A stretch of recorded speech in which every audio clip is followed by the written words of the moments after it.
invite you all to take a deep breath and release.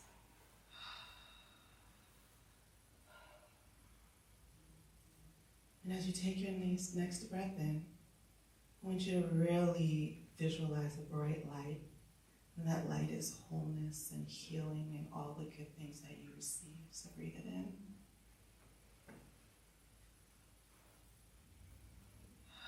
And release. And release all that you want to put back out into the world. This is reciprocation.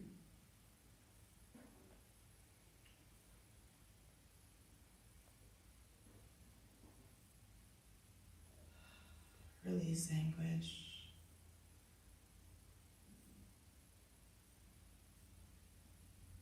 Release tension in your muscles.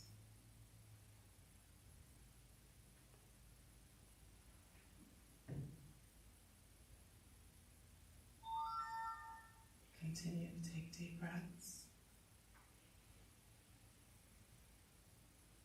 And release.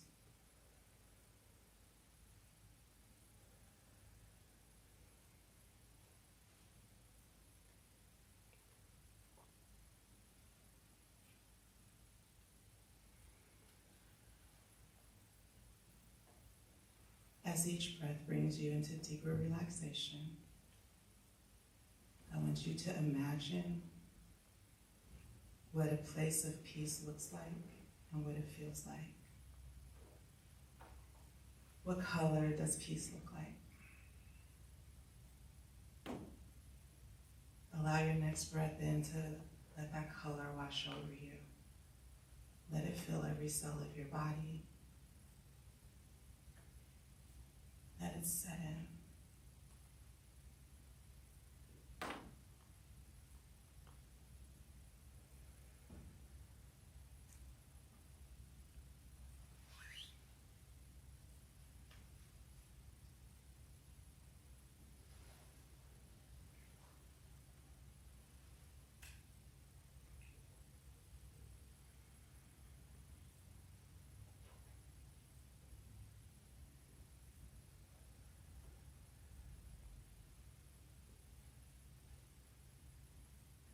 Exhale brings you closer to your God state, brings you closer to the I am.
I invite you to fall deeper into relaxation and feel that tingle that starts from the top of your head with each breath and spreads down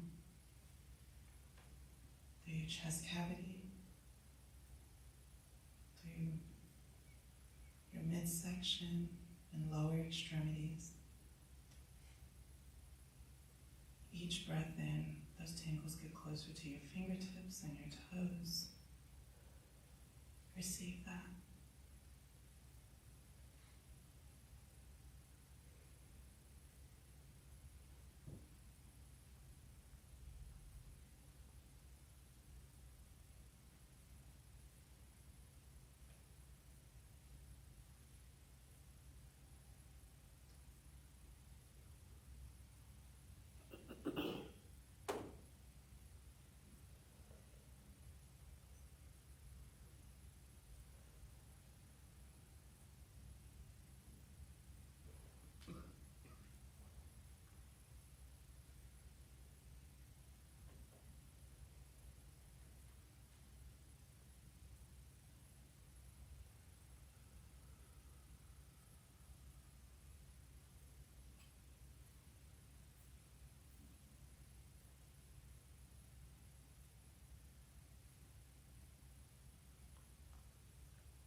this next breath, I want you to become aware of you sitting in your seat.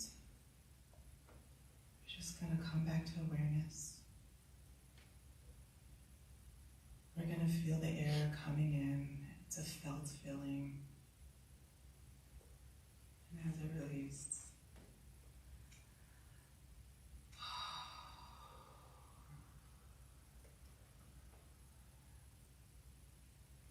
go ahead and start rolling your shoulders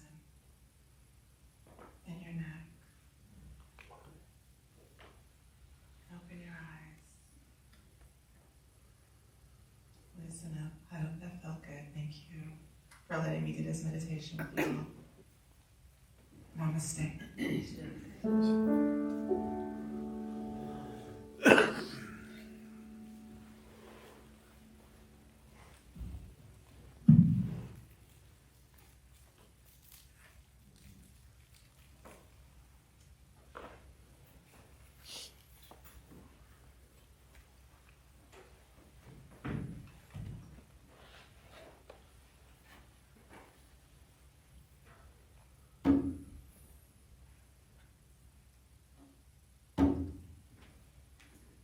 These are words from Jacob Trapp, who lived from 1899 to 1992.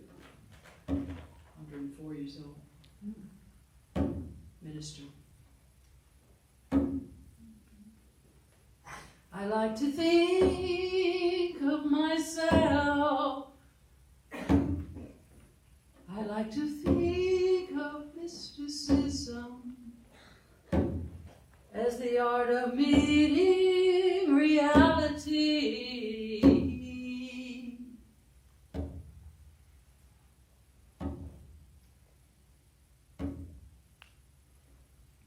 Or the art of richer and deeper awareness. For it seems to me that unison and reality can hardly be consciously cultivated.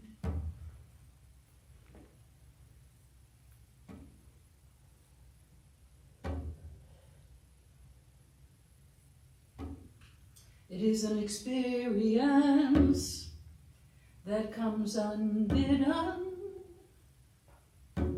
but which may come more often when we go out to meet persons in the world.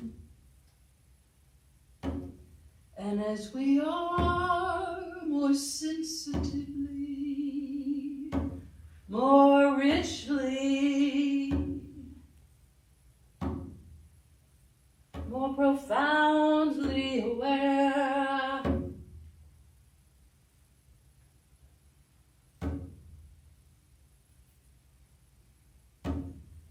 there are moments when life seems more vivid and resplendent, when more than mortal splendor breaks in, when there is a touch of grandeur and glory in just being.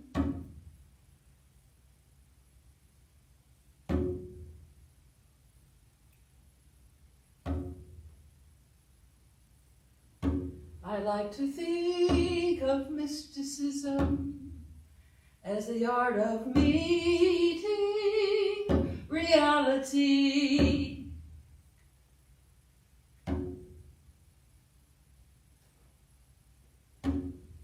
Or the art of richer and deeper awareness. For it seems to me that union with reality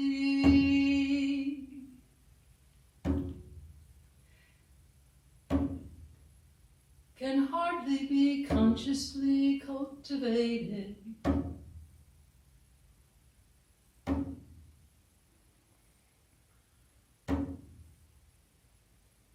It is an experience that comes unbidden.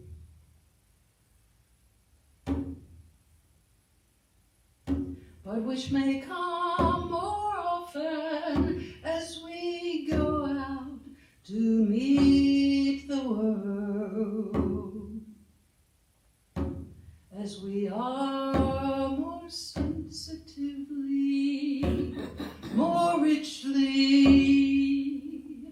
more profoundly aware,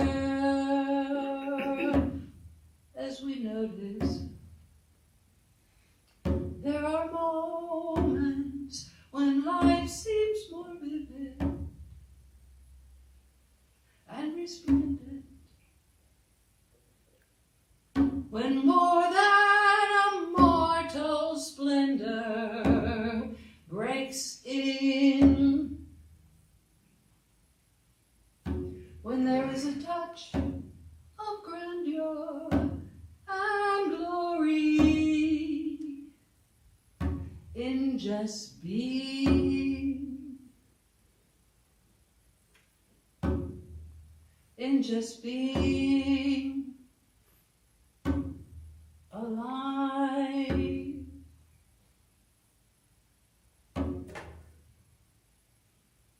Each night a child is born is a holy night. That's from Sophia Leon Faz, 1876 to 1978, 102. Religious educator. Thank you.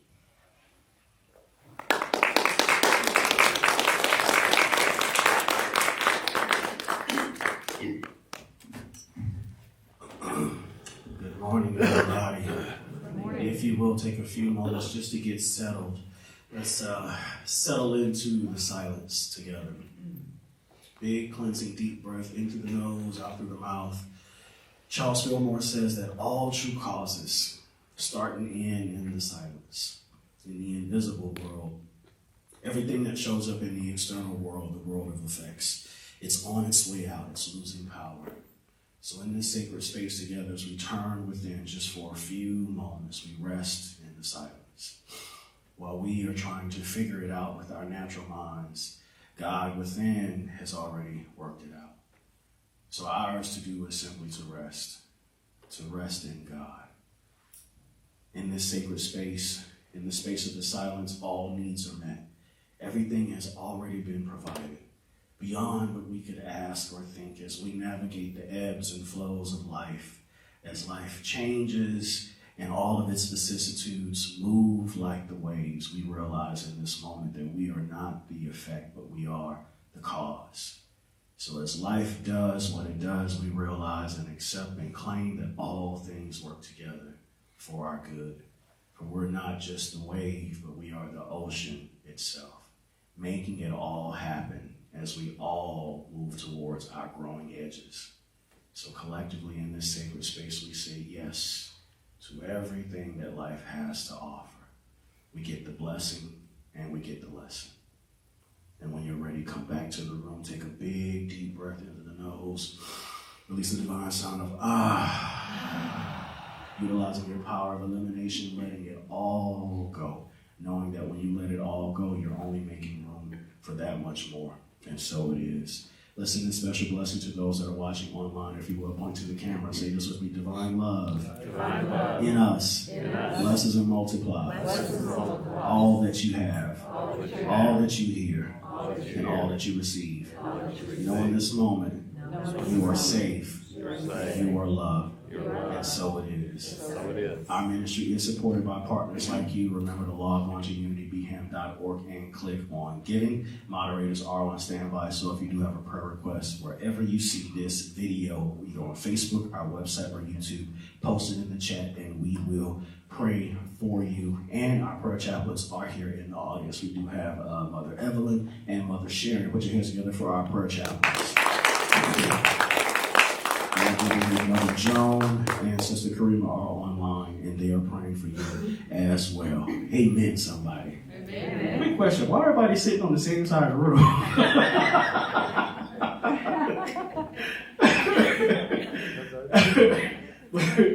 I do say this, we are like plants. We are organic creatures. If you notice, especially the behavior in this community, like a plant, everybody always leans towards the sun. Everybody always leans towards the sun like a plant. And in that sacred space, that moment, that atmosphere, that energy of leaning towards the sun, unconsciously, there's something within you that knows that, possibility exists. Even though I might be feeling whatever kind of way in my body, I still need to kind of lean towards the sun. And there's hope. For me, that is what you guys are doing here in this community. That is a metaphor for the message. It's a metaphor for hope. And hope is sort of that sunshine that shines in on us. And it has no explanation, and it doesn't need to even explain itself. It just kind of is. Regardless of the physical environment, regardless of what's going on, it can be stormy. You can have all kind of chaos going on in your life. But when the sun shines like a plant, you tend to lean in this direction. And that's what hope does. It pulls you out of your feelings. It pulls you out of all of the complaining, and it pulls you towards this forward thinking in spite of all external reality. And these are the kind of thoughts and practices that we need as we collectively build a world that works for all. Repeat this month's theme with me. A world that works for all. So as we wrap up this month's theme, today's topic is hope. And I wanted to reintroduce, and we've been focusing on African American History Month as well. And throughout the month, I've been introducing various authors and thinkers and teachers. And last month we talked about Howard Thurman, but Howard Thurman has something powerful to say about hope. And so I want to reintroduce him again on this week. If you don't know anything about Howard Thurman, Dr. Thurman was one of the first individuals to establish an interracial church in the early 1940s, 1950s. And he left his academic post because he saw a world that was coming into being that wasn't quite there yet. And as a result of his laborious effort to plant a community in a world that at the time was not working for all, but he caught the vision. He had hope of possibility. That community is still there. And it's because of individuals like him that I'm able to stand here and look around at this diverse community that we call unity and talk about an aspect of faith and of spirituality that others may not have heard before. There was a time where we couldn't talk like this, where we couldn't assemble together, all of these diverse people. But look at all of us. Look at the beauty of God assembled throughout this community. Put your hands together for that. That is a powerful thing. And Dr. Thurman was also a mentor to Dr. King. But Howard Thurman says concerning hope, he says, if you sit quietly, kind of almost Fillmorian, like Charles Fillmore, sit quietly, and in the stillness, you can hear the voice of the heart whisper courage to fear, strength to weakness, and hope to despair. That right there is powerful and it's transformative because it lets you know that you don't have to fight, you don't have to force, you don't have to fix. In fact, Myrtle Fillmore says this, that it's not your job to fix people. I know you've been trying. You've been trying to change everybody in your life. Go ahead and give it up. You can rest. You've been trying to get everybody to get on your page and do what you want them to do, but you can let all that go. Our job is to fix our thinking and to accept people for who they are. And when we accept people for who they are, believe it or not only do we free ourselves, but we give them hope that they can be themselves in our presence. And that, in fact, is what true love is, where people can be themselves in your presence. So all of their fear, their anxiousness, their doubting, their worry, say this with me, people are just people. People are just people. And when you relax and you allow people to be themselves, you discover that the world that we used to live in has gotten much, much, much bigger, and it's becoming and is a world that works for all. And that, my friends, is hopeful. You don't have to fix, you don't have to fight, you don't have to coerce. Yours to do is to get still as often as you can and listen to the voice. Watch this, not Jesse's voice, not grandma's voice, not your best friend's voice, and not the voice of this spiritual giant that you admire, that you think is so, so wonderful and so deep. But you get to sit still and hear the spring of wisdom that comes from deep within your own being. Say this with me: my sheep, hear my voice, and a stranger they won't follow. So ultimately, you have the power. Hope does spring eternal, but guess what? It comes from the eternal place within you. It comes from within your soul. So underneath all of the fear, the doubt, the worry, the lack, the limitation, all of the stuff that you see in the external world at times, there's a power and a presence within you that is behind the veil. And when you get still, you can hear its voice. It sounds strange at first, I know, because if you haven't heard it in a long time, I got to tell you, the voice of hope, the voice of God, the voice of divinity is always speaking within you. But if you haven't heard it in a long time, it sounds ethereal. Jamie, what are you doing? Where are you? Like, it's scary at first. But when you get used to it, when you get accustomed to it, Rumi says the lover and the beloved are one. It's the voice of your deepest self. It is the very being within yourself that you project upon others and get mad when they don't live up to your expectations. It is that lover that you wish you had your whole life, when you close your eyes and open them and look at your spouse and go, oh! It's the true being that if you allow life to move through you and live through you, you will discover that that lover is always with you and shows up through persons, through places, through things, through spouses. It may not look the way you expect it to look, but when you relax and listen to the voice of it, it speaks to you and heals you and guides you and reminds you that you are okay and everything is going to be all right. That right there is a message of hope, I think, not just us, but the entire world needs to hear. And we need to be reminded, because the fear-mongering, the doubt, the fear, the worry, all that stuff that we hear that shows up in the external world, I say this all the time. You know what those are? Those are prayer requests. So our job isn't to feed into it, although the gossip is juicy, so go ahead and get your human on. Participate in the gossip for about 5 minutes and then come back to center. Remember, you are a divine being. And then hold the light. Hold the expectation.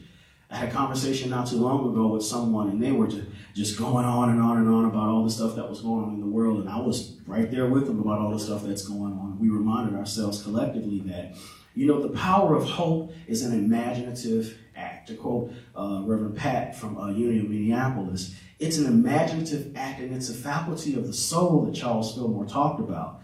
And again, hope is so divine and it's so powerful, watch this, that it does not need to have a physical justification in order to exist. Your entire life and your experience can be hopeless, and hope can still spring up within your heart. You know why? Because again, Charles Fillmore said that true power is found in the invisible world. It's found in the silence. And so this is the world that we live in, the world of effects. But the original cause where hope comes from, within you, within your mind, it's in here. So as you walk out from this place and leave this experience, but never leave the presence of God, my invitation to you on today is to allow hope to reign in your heart. Don't let anyone kill your fire. Don't let life steal your joy. Don't let hope within you die, regardless of how things look. Because guess what? When you let go of hope, hope never lets go of you. And as soon as you decide to turn back to her, guess what? She's still there, waiting. She forgives us again and again and again and again. Because it's our very nature, it's our very soul. And watch this.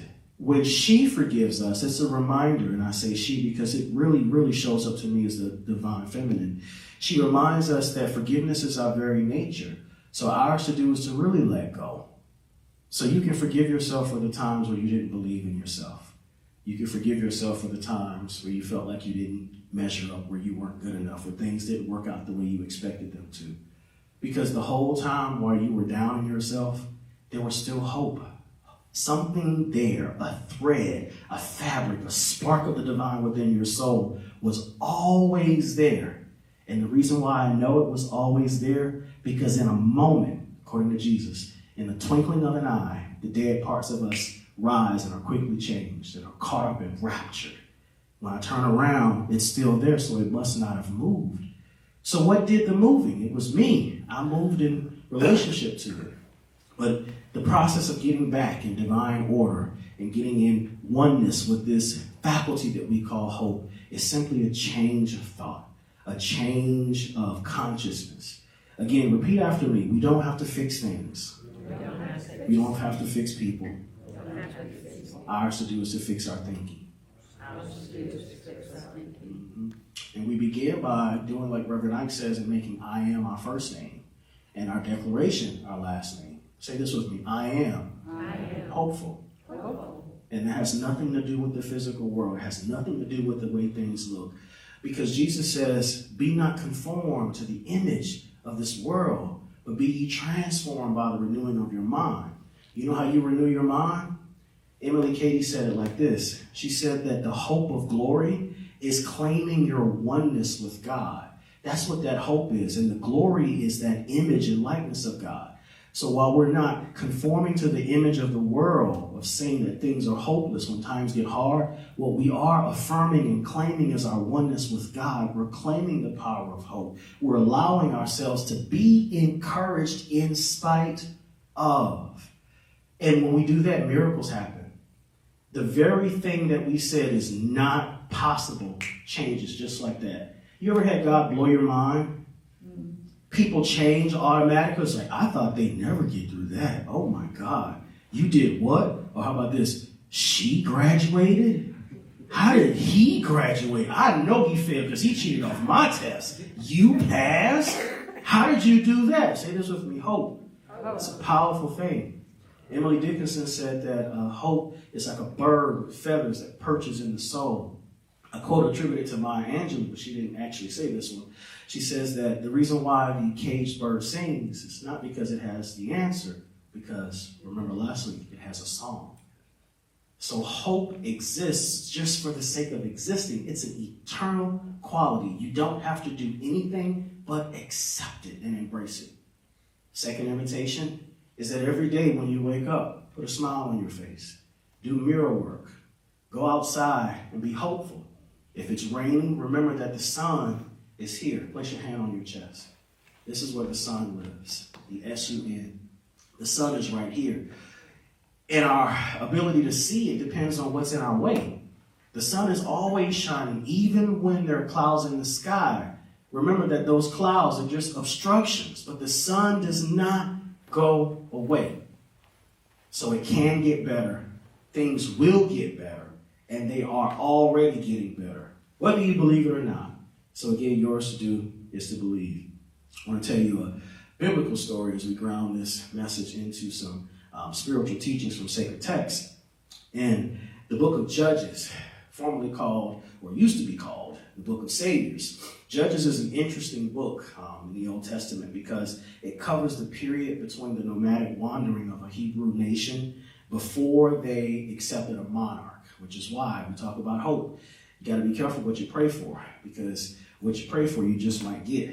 They cried out and prayed for a king. Please send us a king. And then Saul came and they were like, God, please take him back.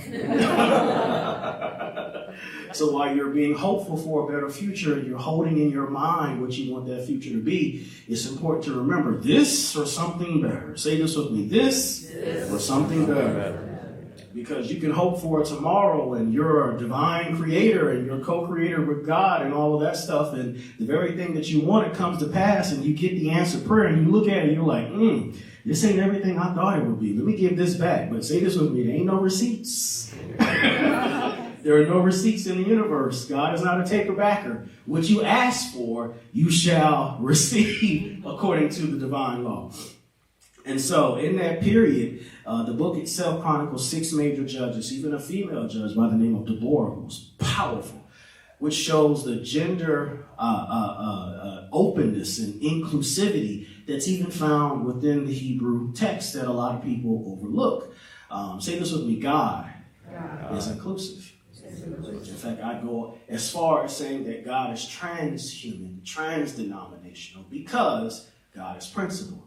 According to Myrtle Fillmore, to ground this message in unity teaching, she says that God is principle, but personal to every one of us. Not principle and code like mathematics. Any mathematicians in the house? My apologies. Mathematics is cool. But she says it's not cold and disconnected, but it's personal to each and every one of us, and it supersedes gender. All God needs is a willing vessel to show up and say, here I am, to show up and be counted. And the presence of God and hope can move through you with such a speed and such an intelligence and such a grace that only it can move through you in that fashion. Say this with me. I can never be duplicated. God does not make any mistakes. Infinite possibilities, infinite diversity, and God never duplicates itself, even if there are twins in the audience. So when you say yes, hope, the presence of God moves through you in such a unique way that is only connected to who you are. So there is still much, much more that you can do. There is still more life that is within you, and it will transcend all that you can ask or think if you say yes. So back to Judges to finish it up. I want to focus your attention on the 6th chapter, which chronicles the story of an individual named Gideon. Metaphysical teachings suggest that Gideon's name means denial, because in the story, Gideon was in denial, which is what happens to us. When things don't show up in the world and look the way we expect them to look, we start denying. We deny everything. And I ain't talking about your power of affirmation. I'm talking about, oh my God, this ain't gonna work. This ain't gonna work. She ain't gonna work. He ain't gonna work. That ain't gonna work. I don't like that answer. We deny everything. You go to church now. I don't go to church. We get like Peter. We deny everything 3 times. And so Gideon denied everything because he was in a hopeless situation. His people were being oppressed, and y'all know what that feeling feels like when things get, well, the country folks say, on top of you. When things get on your shoulder and things get on your back and you get bowled over, where it's like, oh, the stress, what's wrong? Everything, oh, right? And so Gideon feels that energy, but then the presence of God within him comes forward, and hope speaks to him and lets him know that a brighter future is possible and that liberation is available for him and his family. And the first thing he says is, well, not me. Why you ain't pick somebody else? I'm the least of my people. I'm the least in my father's house. Ain't nobody looking for me. And Spirit says, yes, that's why I want you. Say this with me. God doesn't just call. God doesn't just call. Qualify. God qualifies the called. And it's an old Pentecostal saying, but it's very, very true. An old wisdom saying. God doesn't just call the qualified. God qualifies the call. So while we're looking at ourselves, God is looking at our future and our potential. Don't you see? So my invitation to you again is look at your life and look at yourself in the world through the eyes of hope, and you'll be amazed at what you see. The difference is outstanding because you're looking from here to there and looking at the horizon, and God is looking at you with the entire universe in its mind. Which is why Jesus says in sacred text, we have to daily allow this mind to be in us because it inspires us for a new future so we can see beyond what we can just see right here in front of us. So Gideon finally accepts. Spirit gives him some information and tells him to go out, recruit some people because he had some work to do. And what he needed to do required thousands of people because there were thousands of people that were quote unquote against him. Sacred text has a lot of military stories because our ancestors went through a lot. And so there's lots of military stuff going on in that story. But to get to the point, there were thousands against him. And so he was able to recruit a couple thousand, but still nowhere near what he needed. And then he took them all to go and get some drink, to go and get some water. And then Spirit, hope, tells him to, hey, I need you to trim down a little bit. And he's like, what? I already don't have what I need. I was hopeful, but now I'm back in denial again because now you're telling me I need to trim down. Say this with me. Sometimes you can do more with less.